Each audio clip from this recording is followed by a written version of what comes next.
এটাও বুখারীর হাদিস। 2798 নম্বর হাদিস, 2798।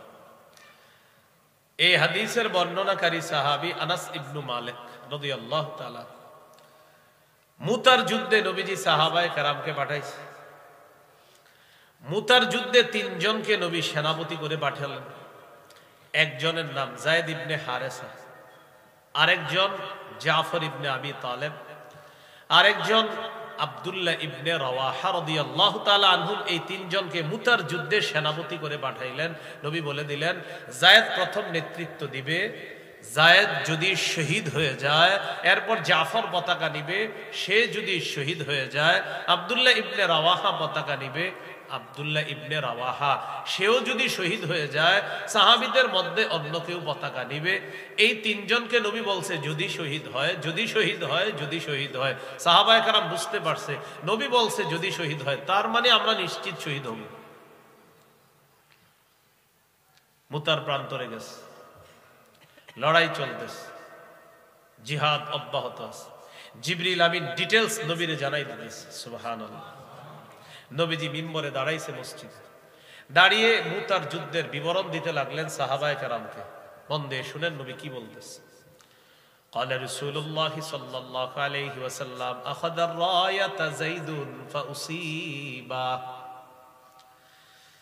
ثم اخذها جعفر فاصيب ثم اخذها عبد الله ابن رواحه فاصيب।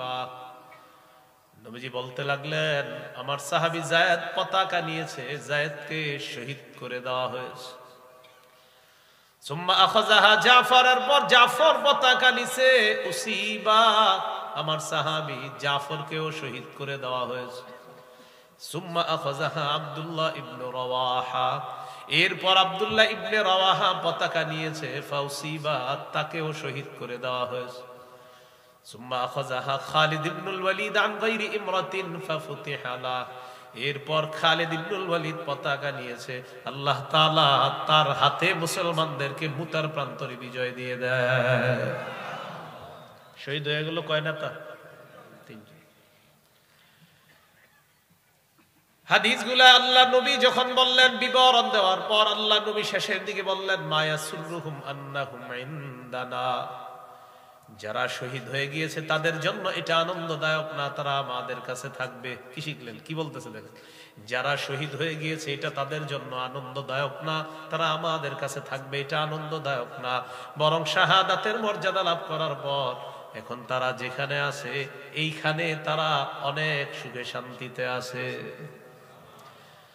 এই কথা বলতে বলতে ও আইনা হুতাদরিফান, সাহাবীরা তাকায় দেখে আল্লাহ নবীর 2 চোখ দিয়ে পানি পড়তেছে। ওই যে সাহাবীদের শাহাদাতের বর্ণনা দিয়েছে, সাহাবীদের বিয়োগ ব্যথায় আল্লাহ নবীর মায়ায় চোখে পানি চলে আসছে। এই 4টি দৃষ্টান্ত থেকে জানলাম মায়ার কান্না, দয়ার কান্না, কাউকে হারানোর পর চোখ থেকে পানি আসা, কারো অসুস্থে অন্তর ব্যথিত হয়ে যাওয়া, এটা মায়া, এটা দয়া, এটা জায়েজ আছে। তবে মুখ দিয়ে উল্টা পাল্টা কথা বলা এটা হারাম। আমরা ভবিষ্যতে এই বিষয়গুলা খেয়াল রাখবো। কারো মৃত্যুতে আমরা চোখে পানি আসবে, অন্তর ব্যথিত হবে, শোকাহত হব, আমরা অন্যকে সান্ত্বনা দিব, কিন্তু বিলাপ করে মুখ দিয়ে উল্টা পাল্টা কথা বলবো না, ইনশাআল্লাহ। কয় নম্বর আলোচনা গেছে? ওলামা হযরত ছাড়া অন্যরা বলেন মাশাআল্লাহ। কয় নম্বর? 1 নম্বর আলোচনা। যে 1 বলছে এটা সঠিক, কে জানি বলছে 4 নম্বর। না, আলোচনা গেছে 1 নম্বর। কয় নম্বর? যে বলছে এটা এ আমার নিয়মিত শ্রোতা। মাশাআল্লাহ।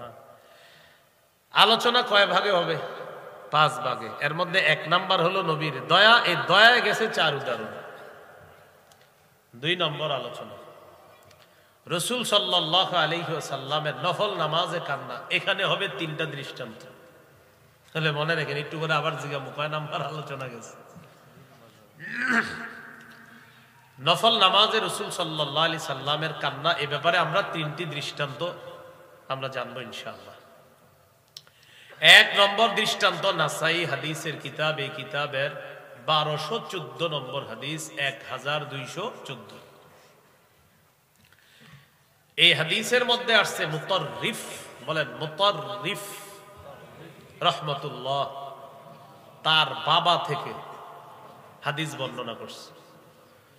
ছেলের নাম মুতাররিফ, এই মুতাররিফ রহমতুল্লাহি আলাই তার বাবা থেকে হাদিস বর্ণনা করছে। তার বাবা বলেন, আতাইতুন নবিয়্য সাল্লাল্লাহু আলাইহি ওয়াসাল্লাম, আমি নবীজির কাছে গেলাম। ওয়া হুয়া ইউসাল্লি, গিয়ে দেখি আল্লাহ নবী নফল নামাজ পড়তেছে। ওয়ালি জাউফিহি আজিজুন কাআজিজিল মিরজাল ইয়ানি ইয়াবকি। আল্লাহ নবীর কাছে গেলাম, যাওয়ার পর দেখি আল্লাহ নবী নফল নামাজ পড়তেছে। নবীর বুকের ভিতরে ডেকচির মধ্যে পানি টকবক করলে কলসির মধ্যে ওই টকবক পানির যেমন আওয়াজ হয়, আল্লাহ নবীর বুকের ভিতর এমন আওয়াজ হচ্ছিল। আমি তাকায় দেখি ইয়ানি ইয়াবকি, আল্লাহ নবীর চোখে পানি আসতেছে আর নবীর বুকের ভিতর কেমন যেন ডেকচির মতো একটা আওয়াজ হচ্ছিল। নফল নামাজ রাসূল সাল্লাল্লাহু আলাইহি সাল্লাম কান্না। 2 নাম্বার দৃষ্টান্ত, হাদিসের একটা কিতাব আছে মুসনাদে আহমদ, 1023 নম্বর হাদিস। এই হাদিসের বর্ণনাকারী আলী রাদিয়াল্লাহু তাআলা তিনি বলেন, আন আলী ইবনে আবি তালিব রাদিয়াল্লাহু তাআলা আন মা কানা ফিনা ফারিসুন ইয়াওমা বদরিন গায়রুল মিকদাদ রাদিয়াল্লাহু তাআলা আন। আলী রাদিয়াল্লাহু তাআলা আনহু বলেন, বদর যুদ্ধের দিন মিকদাদ রাদিয়াল্লাহু তাআলা আনহু ছাড়া আর কারো ঘোড়সওয়ার ছিল না। আমাদের মাঝে একজন ঘোড়সওয়ার ছিলেন বদর যুদ্ধের দিন, তিনি হলেন মিকদাদ রাদিয়াল্লাহু তাআলা। তিনি ছাড়া আর কোনো ঘোড়সওয়ার ছিল না আমাদের মাঝে। তো হযরত আলী বলেন, ওয়ালাকাদ রাআইতুনা ওয়া মা ফিনা ইল্লা নাঈম। আমি সবাইরে দেখলাম কি করে বদর যুদ্ধের আগের দিন, দেখি সবাই ঘুমায়, সাহাবীরা সবাই ঘুমায়। সেনাপতিকে খুঁজতে লাগলাম, সেনাপতিকে মুহাম্মদ সাল্লাল্লাহু আলাইহি ওয়াসাল্লাম, রাসূলুল্লাহ সাল্লাল্লাহু আলাইহি ওয়াসাল্লাম। হযরত আলী বলেন, ইল্লা রাসূলুল্লাহ সাল্লাল্লাহু আলাইহি ওয়াসাল্লাম তাহতা শাজারাতিন ইউসাল্লি ওয়া ইয়াবকি হাত্তা আসবাহা।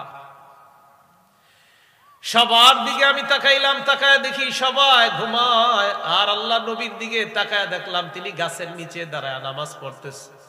নফল নামাজে সারা রাত কাটিয়ে দিয়ে আল্লাহ নবী ফজরের আগ পর্যন্ত নফল নামাজে কাটা দেয়, আর তাকায় দেখি আল্লাহ নবীর চোখ থেকে পানি ঝরে পড়তেছে।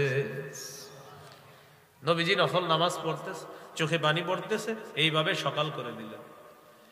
3 নাম্বার দৃষ্টান্ত, হাদিসের একটা কিতাব আছে নাম সহিহুত তারগিব। এই কিতাবের 1468 নম্বর হাদিস, 1468।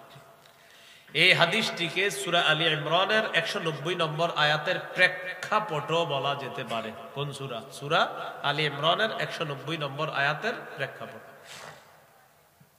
বলেন আমার সাথে, ইবনে উমাইর। আবার আম্মা জান আয়েশা সিদ্দিকা রাদিয়াল্লাহু তাআলা আনহার ছাত্র, তিনি নাম কি? ইবনে উমাইর। ইবনে উমাইর একদিন বললেন, আম্মা জান আখবিরিনা বিআজাবি শাইইন রাআইতিহি মির রাসূলিল্লাহি সাল্লাল্লাহু আলাইহি ওয়াসাল্লাম। আপনি আপনার জীবনে দেখা রাসূলের সবচেয়ে আশ্চর্য একটা ঘটনা আমাদের কাছে আপনি বর্ণনা করেন। আপনি আপনার জীবনে যত আশ্চর্য ঘটনা দেখছেন এর মধ্যে সবচেয়ে আশ্চর্য ঘটনাটা আমাদেরকে শোনান। ফাসাকাতাত, আম্মাজান চুপ রইলেন। কেন চুপ রইলেন? মনে করতেছে কোনটা শোনাবো, নবীর জীবনে সবই তো আশ্চর্য, এজন্য চুপ থাইকা একটু পরে আম্মাজান বললেন, হ্যাঁ শোনো। লাম্মা কানা লাইলাতুম মিনাল লায়ালি, এক রাতের ঘটনা তোমাদেরকে শোনাই। এক রাতে আমার ঘরে নবীর পালা, পালা মানে নবীজির একাধিক স্ত্রী ছিলেন, এক এক স্ত্রীর কাছে এক এক রাতে আল্লাহ রসুল পালা বন্টন করে এভাবে তাদের কাছে যাইতেন। আম্মাজান আয়েশা সিদ্দিকা রাদিয়াল্লাহু তাআলা আনহা বলেন, এক রাতে আমার কাছে নবীর পালা। নবীজি আমাকে বললেন, দারিনি আতাআব্বাদিল লাইলাতা লিরাব্বি। আয়েশা, তুমি কি আজকে আমার একটু সুযোগ দিবা? আমি আল্লাহর কাছে একটু ইবাদত করব, আমি আমার রবের ইবাদত করার জন্য তোমার কাছে একটু সুযোগ চাই, আমি ইবাদতে আজকে রাতটা কাটাইতে চাই। তুমি আমার কাছে পাও না, এটা হলো বান্দার হক, আর ইবাদত করব এটা আল্লাহর হক। গুরুত্ব বেশি বান্দার হকের। যেহেতু তোমার হক, তুমি যদি মাফ না করো এটা আল্লাহ মাফ করবে না, মানে ক্ষেত্র বিশেষ। আর আল্লাহর হক, আল্লাহ তাআলা একটু ভুল ত্রুটি যদি হয়ে যায় তো আল্লাহ তাআলা আল্লাহর হক চাইলে আল্লাহ মাফ করবেন, সেটা আল্লাহ তাআলার ইচ্ছা। কিন্তু তুমি মাফ না করলে তোমার হক তো আল্লাহ তাআলা মাফ করবে না। আয়েশা, তুমি যদি বলো তো আজকে রাতটা আমি একটু ইবাদত করব, তুমি কি বলো? এই কথা বলার পর আম্মাজান বললেন, আল্লাহি ইন্নী লা উহিব্বু কুরবাক ওয়া উহিব্বু মা ইয়াসুররুক। সুবহানাল্লাহ। ইয়া রাসূলুল্লাহ, আল্লাহর কসম আপনার সান্নিধ্য আমি খুব বেশি পছন্দ করি, আবার আপনি যা পছন্দ করেন এটাও আমি খুব বেশি পছন্দ করি। আমি যে আপনার কাছে থাকতে পারি এটাও আমার সবচেয়ে বেশি পছন্দের, আবার আপনি যেটা পছন্দ করেন এটাও আমার সবচেয়ে পছন্দের। অতএব আজকে আপনি ইবাদত করবেন, এটা আপনার কাছে পছন্দের, আমি আয়েশার কাছেও পছন্দের। ফাকামা ফাতাতাহহারা সুম্মা কামা ইউসাল্লি।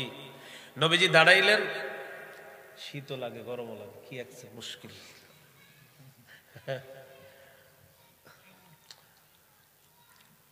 যাই হোক, এটা আপনারা টেনশন নেওয়ার কিছু নেই। রাসূলুল্লাহ সাল্লাল্লাহু আলাইহি সাল্লাম দাঁড়াইলেন, ওযু করলেন, নামাজে দাঁড়াইলেন। নামাজে দাঁড়ানোর পর বাকা, নামাজের মধ্যে কান্না শুরু করছে। ফালাম ইয়াজাল ইয়াবকি, কাঁদতেছে আর কাঁদতেছে। আম্মা জান বলেন, হাত্তা বাল্লা হিজরা, কাঁদতে কাঁদতে গাল ভিজায় ফেলছে। আম্মা জান বলেন, ওয়া কানা জালিসান ফাবাকা ফালাম ইয়াজাল ইয়াবকি হাত্তা বাল্লা লিহিয়াতা। নবীজি নামাজের মধ্যে বসলেন, এখনো দেখি আল্লাহ নবী কান্না করতেছে। কান্না করতে করতে দাড়ি মুবারক ভিজায় ফেলছে। আম্মা জান বলেন, সুম্মা বাকা ফালাম ইয়াজাল ইয়াবকি হাত্তা বাল্লাল আরদ। আল্লাহ নবীকে দেখলাম আরো কাঁদতেছে। কাঁদতে কাঁদতে আল্লাহ নবী সামনের জমিন পর্যন্ত ভিজায় ফেলছে, মাটি ভিজায় ফেলছে। মাটি ভিজানো মানে কি বুঝতে পারলেন? গাল বে, দাড়ি বে, শরীর বে, জামা বে, পানি পড়ার পর এরপর জমি বিচ্ছে। আগে পরে যার কোনো গুনাহ নাই তার চোখে এত পানি, আমাদেরকে বোম মারলেও ইলেকট্রনিক মিডিয়ার যুগে চোখে পানি আসা এত সহজ না। চোখে পানি আসা এত সহজ না। আর চোখে পানি আসতে চাইলো এইগুলার কারণে আর চোখেও পানি আসে না। মাঝে মাঝে সব মুনাজাত ধরি, চোখে পানি আসতে চায়, যে মনে হয় যে না সামনে তো অনেক কিছু আছে, তখন আর চোখে পানি আসে না। সত্যি বলছি আমি, অনেক সময় মুনাজাত ধরি, হাত তুলি, তো অনেক সময় আপনার চোখ বেয়ে পানি আসতে চায়, এগুলার কারণে আর চোখে পানি আসে না। সত্যি বলছি আমি। ওই টেনশনে বুঝা যায় যে এখন পানি আসলে কি হবে না হবে, কে দেখবে, এই টেনশনে আবার পানি কয় না আমি যাবো না, আমি চলে যাই। এক মুশকিল। তো রাসূলুল্লাহ সাল্লাল্লাহু আলাইহি সাল্লাম কান্না করলেন, কাঁদতে কাঁদতে গাল ভিজলো, দাড়ি ভিজলো, সামনের মাটি ভিজছে। আমি বুঝাইতে চাইলাম কি পরিমাণ চোখের পানি, যার আগে পরে কোনো গুনাহ নাই। আল্লাহ তাআলা কোরআনে বলে, কিছু মানুষ এমন তাদের কলব পাথরের চেয়ে শক্ত, পাথর ফেটে পানি বের হয়। তো কিছু মানুষের কলব এত শক্ত চোখ দিয়ে পানি আসে না।